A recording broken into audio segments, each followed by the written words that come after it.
নমস্কার বন্ধুরা, সবাইকে স্বাগতম। আজ আমি নিয়ে এসেছি এমন একটি বাঙালি ঘরোয়া রেসিপি যা গরমের দিনে শুধু পেট ঠান্ডাই রাখে না, খেতেও লাগে অসাধারণ। আজ আমরা বানাবো ঝিঙে আলু দিয়ে রুই মাছের পাতলা ঝোল। এখন প্রচণ্ড গরম পড়েছে, এই সময় বেশি মশলাদার বা ভারী খাবার খেতে ইচ্ছে করে না। শরীরও চায় হালকা, সহজপাচ্য এবং পুষ্টিকর খাবার খেতে। আর সেই কারণেই বাঙালি রান্নাঘরে পাতলা মাছের ঝোলের জনপ্রিয়তা কিন্তু আজও একটুও কমেনি। আজকের রেসিপিতে থাকছে টাটকা টাটকা রুই মাছ, নরম ঝিঙে আর আলুর সুন্দর কম্বিনেশন। হ্যালো ফ্রেন্ডস, আমি সুজি চলে এসেছি নতুন একটা রেসিপি নিয়ে। আমার পরিবারে যদি নতুন হয়ে থাকেন অবশ্যই চ্যানেলটিকে সাবস্ক্রাইব করে পাশে থাকতে ভুলবেন না।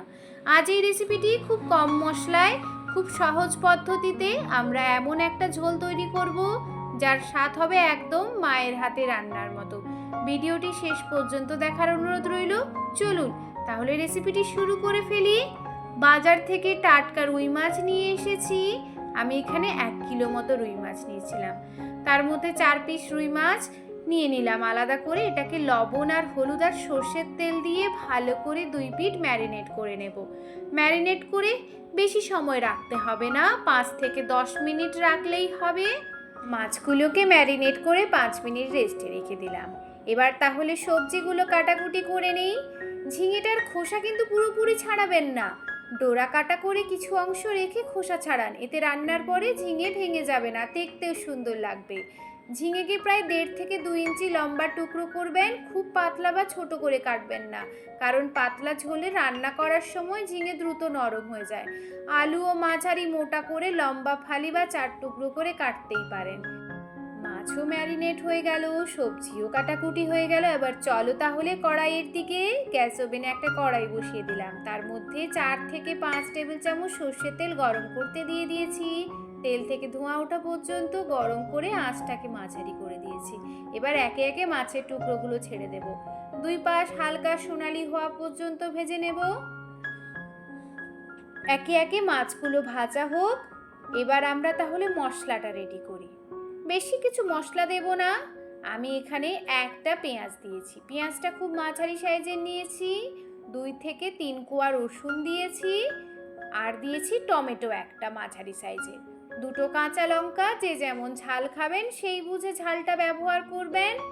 আর দিলাম 1 চামচ গোটা জিরে, 1 চামচ গোটা ধনে দিয়ে অল্প পরিমাণ জল দিয়ে একটা স্মুথ পেস্ট রেডি করে নেব। মাছ আমাদের সব ভাজা হয়ে গেছে। এবার ওই মাছ ভাজার কড়াইতে আর একটু তেল দিয়ে একে একে কেটে রাখা আলু আর ঝিঙেগুলোকে ভেজে নেব। আমি আলাদা করেই ভাজছি, আপনারা চাইলে আলু আর ঝিঙেটাকে একসাথে ভেজে নিতে পারেন। প্রথমে আমি আলুটাকে লবণ আর হলুদ সহযোগে 50% মতো কুক করে নেব। আলু ভাজা হয়ে গেলে এরপরে আমি দেব ঝিঙেটা। আর হ্যাঁ বন্ধুরা, আজ আমরা এই রেসিপিটা কিন্তু খুবই সহজভাবে দেখাবো। ভিডিওটি আমি শুধু রান্না দেখাবো না, তার সঙ্গে শেয়ার করব অনেক দরকারি টিপস ও ট্রিক্স। ঝিঙে কী সাইজ কাটলে ভালো হয়, মাছ কীভাবে ম্যারিনেট করলে কাঁচা গন্ধ থাকবে না, আরও অনেক অনেক টিপস। তাই বলছি তোমরা প্লিজ কেউ ভিডিওটি একটু স্কিপ করো না। আর আমার পরিবারে নতুন হলে চ্যানেলটি একটা সাবস্ক্রাইব করে পাশে থেকো। এই আলু ভাজা হতে হতে এই সময় আমি একটা কাঁচা লঙ্কা হাত দিয়ে ভেঙে দিয়ে দিলাম। এই মাছের পাতলা ঝোলে টেস্টটা আসবে কিন্তু এই আলু ঝিঙে দিয়েই। তাই আলু আর ঝিঙে যখন ভাজবো খুবই সতর্কভাবে এই কাজটা করতে হবে। আলুগুলো দেখতে পেয়েছো আমি খুব সুন্দরভাবে ভেজে নিয়েছি, একটু বেশি করেই ভেজেছি। আলু ভাজা হয়ে গেলেই ওই আলু ভাজার তেলে দিয়ে দেব কেটে রাখা ঝিঙেগুলো। একে একে ওই তেলের মধ্যে ঝিঙেগুলো ধীরে ধীরে দিয়ে দেব। ঝিঙে দিয়ে দেওয়ার পরে দিয়ে দেব স্বাদ মতো লবণ। লবণ দিয়ে দেওয়ার পরে দেখবেন দ্রুত জল ছাড়তে শুরু করেছে ঝিঙে থেকে। ধীরে ধীরে ঝিঙে নরম হতে শুরু করছে আর নিজের থেকেই জল ছেড়ে দিয়েছে।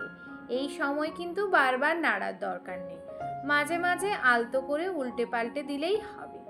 ঝিঙে কখনো কিন্তু বেশি ভাজবেন না, বেশি ভাজলে ঝিঙে একেবারে গলে যাবে। এই সময় আমি স্বাদ মতো লবণটা দিয়ে দিলাম, এবং ঝোলের মধ্যে আলাদা টেক্সচার পাওয়া যাবে না, তাই ঝিঙে বেশি কিন্তু ভাজবেন না। লবণ দিয়ে দেওয়ার পরে ঝিঙেটা হালকা ভেজে তুলে রেখে দিলাম। এবার ওই কড়াইতেই আর 2 চামচ সর্ষের তেল দিয়ে সর্ষের তেলটা ভালো করে গরম হয়ে গেলে তার মধ্যে দিয়ে দেব একটা গোটা শুকনো লঙ্কা।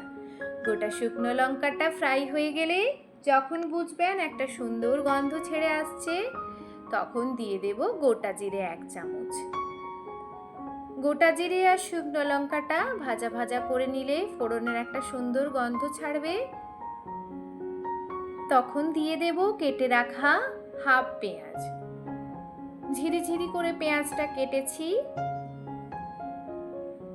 এবার খুন্তির সাহায্যে ভালো করে পেঁয়াজটাকে নাড়াচাড়া করে গোল্ডেন ব্রাউন করে ভেজে নেব।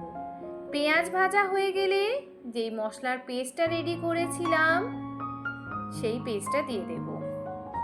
বেটে রাখা মশলাটা দিয়ে দেওয়ার পরে 2 মিনিট ধরে ক্রমাগত কষতে থাকবো যাতে কাঁচা গন্ধ পুরোপুরি চলে যায়। এই সময় কিন্তু গ্যাসের ফ্লেমটা মাঝারি আঁচে রাখবো।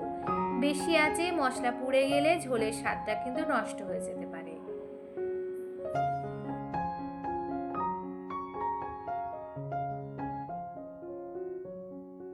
এক মিনিট কষাতে কষাতে তেল ছেড়ে এলে সেই সময় দিয়ে দেব পরিমাণ মতো হলুদ আর স্বাদ মতো লবণ।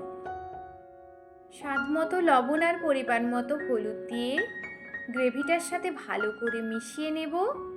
এবার কড়াইয়ে দিয়ে দেব 3 থেকে 4 কাপ গরম জল। গরম জল ব্যবহার করলে রান্নার প্রক্রিয়া কিন্তু থেমে যায় না বন্ধুরা, এবং ঝোলের স্বাদটাও কিন্তু অনেক ভালো হয়। জল দেওয়ার পরে ভালোভাবে নেড়ে নেব। এবার স্বাদ মতো লবণ আছে কিনা দেখে নিতে হবে। যদি লবণ ঠিকঠাক থাকে তাহলে আর লবণ যোগ করার প্রয়োজন নেই। ঝোলটা আমি একটু বেশিই রাখছি, আপনারা চাইলে ঝোলটা কমিয়ে নিতে পারেন বা এর থেকেও বেশি দিতে পারেন। এবার ভেজে রাখা আলু আর একদম শেষে দেব ভেজে রাখা ঝিঙেটা। আলুটা একটু সেদ্ধ হয়ে গেলে একদম শেষে দেব ভেজে রাখা ঝিঙেটা। এখন কড়াইটা ঢেকে মাঝারি আঁচে 5 থেকে 7 মিনিট ঝোলটা ফুটতে দেব। ঝোল যত ফুটবে তত এই ঝোলের টেস্টটা ভালো আসবে। এই সময় আলু প্রায় সেদ্ধ হয়ে যাবে এবং ঝিঙের মিষ্টি স্বাদ ঝোলের মধ্যে কিন্তু মিশে যাবে। পাতলা মাছের ঝোল কখনো খুব ঘন করবেন না। এই ঝোলের আসল বৈশিষ্ট্য হলো এর হালকা, স্বচ্ছ এবং আরামদায়ক স্বাদ। যখন দেখবেন আলু প্রায় 80% সেদ্ধ হয়ে এসেছে, তখন ভেজে রাখা রুই মাছের টুকরোগুলো আস্তে আস্তে ঝোলের মধ্যে ছেড়ে দেব। আমি হাতাটার সাহায্যে আলুটা চেক করে নিলাম, আলুটা কিন্তু একদম সেদ্ধ হয়ে গেছে। এবার ভেজে রাখা রুই মাছের টুকরোগুলোকে আলতো হাতে একে একে যোগ করে দিচ্ছি। খুবই সাবধানে দেবেন, কারণ ঝোলটাও গরম আছে। হাত বাঁচিয়ে মাছের পিসগুলো দেবেন। একে একে সব ভেজে রাখা রুই মাছের টুকরোগুলো দিয়ে দিলাম। এখন আরও 3 মিনিট মাঝারি আঁচে ফুটতে দেব। মাছের স্বাদ, ঝিঙের মিষ্টত্ব আর জিরার সুগন্ধ মিলে ধীরে ধীরে তৈরি হবে অসাধারণ একটা পাতলা গ্রেভি। শেষে যখন দেখবেন ঝোলের ওপর হালকা তেলের আস্তরণ ভেসে উঠেছে, আলু পুরোপুরি সেদ্ধ হয়ে এসেছে, মাছও নরম হয়ে গেছে, তখন ওপরে সামান্য ধনেপাতার কুচি বা ভাজা মশলার গুঁড়ো দিয়ে গ্যাসটাকে বন্ধ করে 2 মিনিট ঢেকে রেখে দিন। এই সময়টুকু বিশ্রাম দিলেই সব স্বাদ আরও ভালোভাবে মিশে যাবে। ব্যাস তৈরি হয়ে গেল গরমের দিনের জন্য একদম পারফেক্ট ঝিঙে আলু দিয়ে রুই মাছের পাতলা ঝোল। গরম গরম ভাতের সাথে পরিবেশন করুন আর উপভোগ করুন ঘরোয়া বাঙালি রান্নার আসল স্বাদ। তাহলে কত সহজ পদ্ধতিতে আপনাদেরকে আমি দেখিয়ে দিলাম। একবার দেখুন তো কি সুন্দর পাতলা ঝোল হয়েছে। ঝিঙে আর আলু ঠিক মতো সেদ্ধ হয়েছে, মাছও নরম হয়েছে আর রসালো হয়েছে।